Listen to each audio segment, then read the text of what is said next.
Aromane.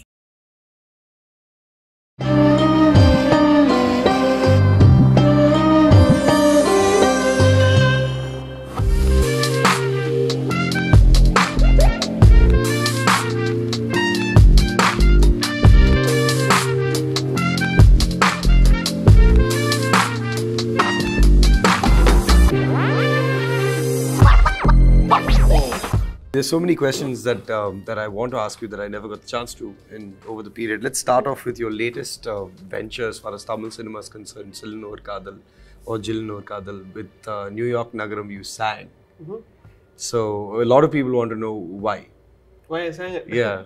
I mean, a lot of people are saying, okay, he is, I mean, everyone looks at you as a person that looks at your music very seriously. It always has to be just right. So when the voice came in, they're like, oh, okay, was Shankar Mahadevan busy? And what happened was, director Krishna actually intended to do this film, some other producer. It happened that Surya was interested in the film and then he took over. And it was a long story. We did a couple of songs and it was lying there for a year. Then every time we record a song, I did a tune and said, oh, you have to sing this, you have to sing this. I said, no, this is not right for me. You know, your hero's singing it and stuff like that. Finally he stopped asking me. And I said, this is the right song for me, so I'm going to sing this. So, yeah, the way we did the song was incredible. Nobody was given the tune. I said, there's an idea with something like this, just with the guitar. Do you think it's going to be right for the movie? I said, yeah, it sounds interesting. And then Mr. Wali came in, and I just played him 4 chords, which is the progression of the thing. And then, oh, that sounds very nice, the organ which you're playing. Whatever you call it. And then immediately came up, what is the situation? The guy goes to New York and he's alone there. And so let's start with the song with New York Nagaram. I said, oh, fantastic. No, I never heard a song called New York Nagaram before. So let's do that. And then the whole song came together in half an hour, just like a jam session. And then I did a Antra tune, which just played. That's how it I mean, yeah, the whole process was really easy and, no pressure, no... But is that how it happens? That's how it shows, I think. The ease of it shows in the song. Yes. Is that how it happens? Most of the No, it doesn't happen like that, unfortunately. There's so much of pressure sometimes. Sometimes you have a tune and then the tune goes to the lyric writer and then you keep looking for the right words and stuff. And sometimes it's too much of pressure. Well, then this one worked out absolutely brilliant. Do you miss the jam sessions? I do. Yeah. I think that's the way to do music, where there's no pressure and everything falls into place naturally.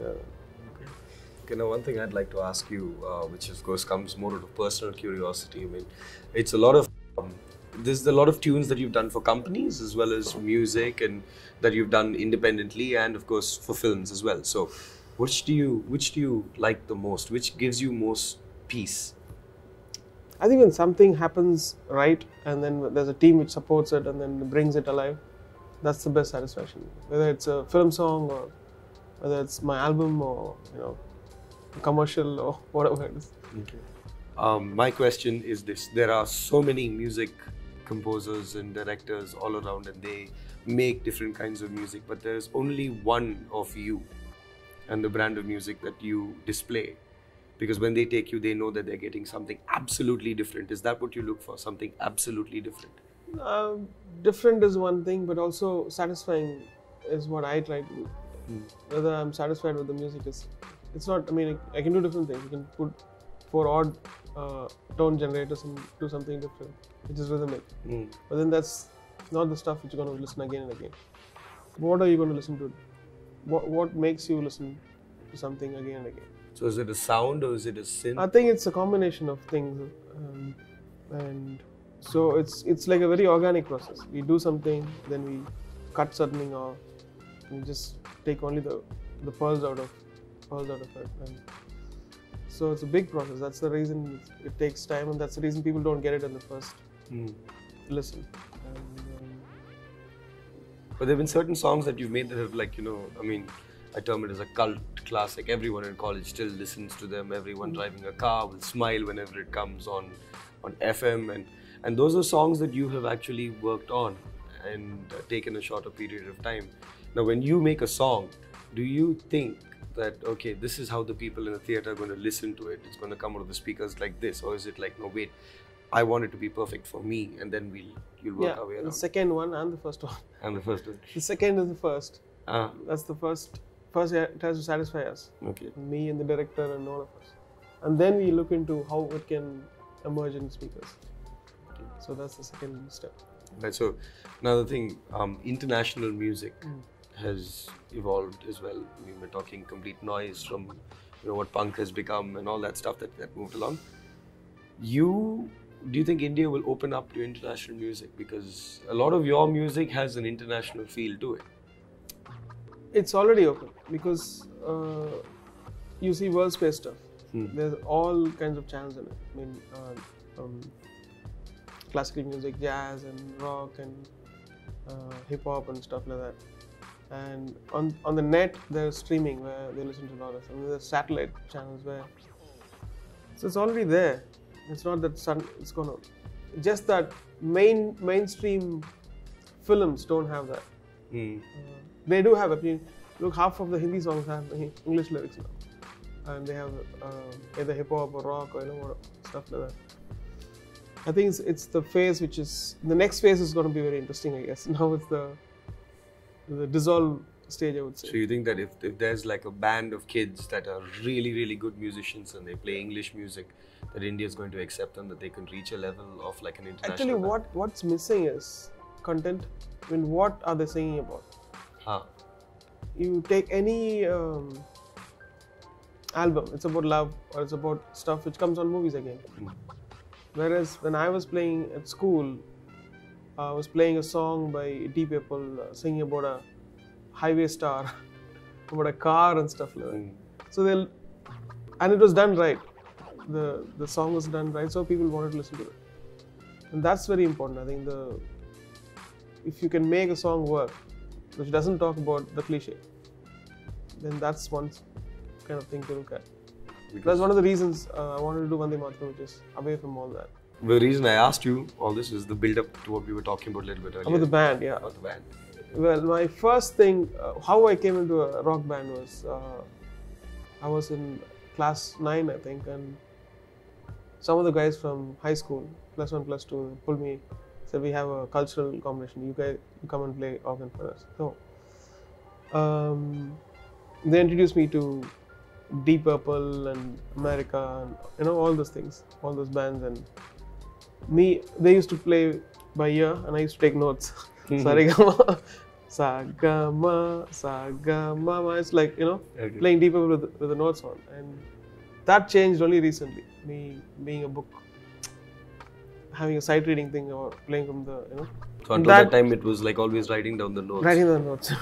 Okay. It worked when you're more precise on that. But for film musicians, that's the best thing.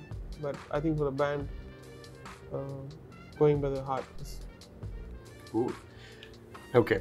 Now, when you're sitting down here, and have you ever like been to any of the school culturals or college culturals? Have you watched any of the kids now that play music? Last cultural event I think was in '95 to SIT. To judge, to judge something. And you can be honest with the band's good. No, there was I think choir singing. Okay, so the choir's good. Yeah. Well, that brings me in. There should be an idea. Choir, Madras choir. That's a big idea, I think. Somebody should do that. Speaking about Madras choir, you've never used a choir chorus in any of your songs? I did. You did? The first one was in Tamara Tamara. It was M.B. Srinivasan's choir. Oh, okay. Yeah.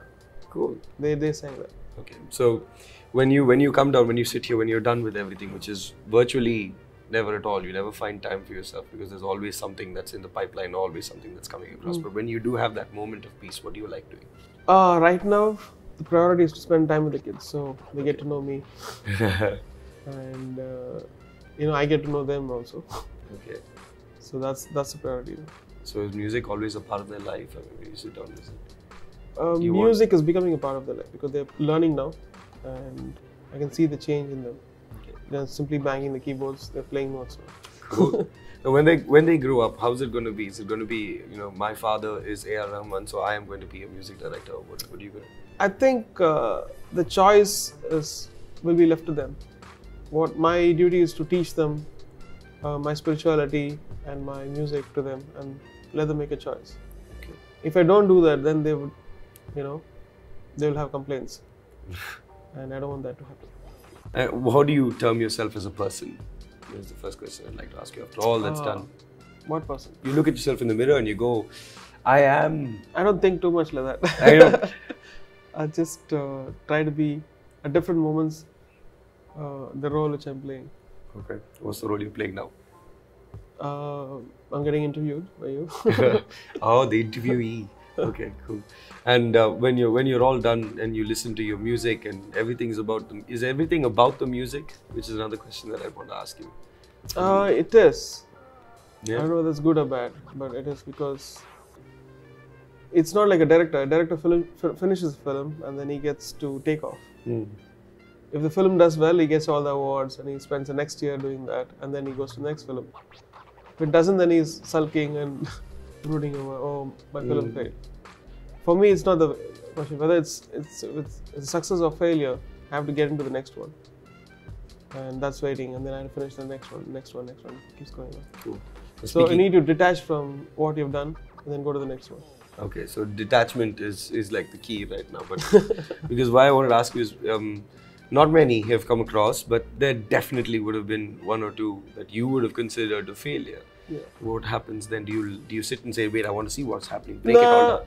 I think it's sometimes you do something from the heart, but it still doesn't reach out to people. It takes some time, so I guess you just leave time to heal it.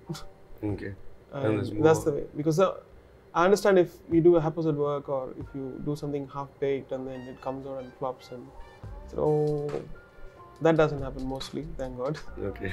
So everything is done with passion. Right. Now, what do you feel about the people that call you a genius and shower you with compliments almost every single time? Whether you like it or not, they're going to come your way because you make music that way and you are portrayed as a prodigy. No, I have to think behind that. I think, what's wrong with me? Always. Well, if someone compliments you, yeah, I have to keep it aside because it doesn't help me. Oh, yeah, that's it. It doesn't help me because by doing that, I'm not pushing myself to do anything more. I'm feeling very satisfied and complacent about things, which cannot be the right thing to do. What's the worst moment you ever faced? The worst moments are mostly the pressure of a show. Okay. Here comes, in 3 hours you're going to go and perform. Okay. To the 19,000 people. You still get nervous? Yes, of course. Okay. And once you're there, and then if the audience are friendly, then you forget it and then you just keep going. Okay. And unless there's a rain or something like what happened in Bangalore. But it's still pulled it through Bangalore. Okay. Symphony. Have you ever wanted to become a Bach or a Mozart or a cello? No. No? No. Is there ever going to be a symphony in your work? I think, see, those days the only thing of music was classical music and symphony, and that's it. No, nothing else was there. Here they had violoncello and all this stuff. Now we have so many other things, and there's so much of the spectrum is more huge. It doesn't mean that if you're doing anything in synthesizer, it doesn't mean that it's cheap or inferior to classical music or anything. Yeah. So I don't think that way. In fact, I was thinking of that before. Now I feel that every piece of music will be good if it's done with the right, put your heart into it. Okay. And if you do that, nothing is cheap. Nothing is, a shortcut. So do you prefer the live? I was listening to Shivamani played me some of the Ghana songs of Mr. Deva, and we were going to. I think we were going to. Where did we go? On the way to LA for the Hollywood Burger, and I loved probably 3 or 4 of them, which is fantastic, and so integrated and so beautiful. So then I realized that every piece of music has it. It's not that something is cheap or something is, Okay. Do you prefer the live music, the music played on an instrument live, to a computer-generated, chord, or how does it work? I think the way we put it all together matters. So it can be electronically, or it can be. Yeah. See, it's not. It can't be a random generator where you press a key and then it produces music and it's lovely. It's not that. It's what you do with it later. Combination. Yeah. Okay. Once before, maybe it's about a year or maybe 2 years ago, you were listening to our band. We had a band called S5, and none of the boys or girls know Tamil except for one. So you listened to them and you said, you need to teach them how to speak Tamil. So speaking about singers, are you very particular about the singers that you use? About the singers that you use for your. One of them has sung. Bhargavi has sung for one of the songs. Yeah. So are you? She sang for New York actually. Yeah, I know. She was telling me downstairs. This is why I brought this question up. Actually, so are you particular? Is it the voice, or is it like always? I want pronunciation. It has to at least sound like a mass number or a classic number. No, if you have it in you, and then you can get them to do. Even I recently recorded an Arabic female singing Hindi song. Really? Yeah, in Toronto. Actually for Guru. Okay. And because the song is picturized in Turkey, so it will be apt for that. When I was working for The Lord of the Rings in Toronto. So. Is it the same cast with The Lord of the Rings? The same cast? No. Completely gone like this. The cast in Toronto is different, and the cast in London is different. What runs through your mind when you walk on to get an award? Oh, I would say definitely my prayers. Thank God. Yeah. And that's it. And then I disappear.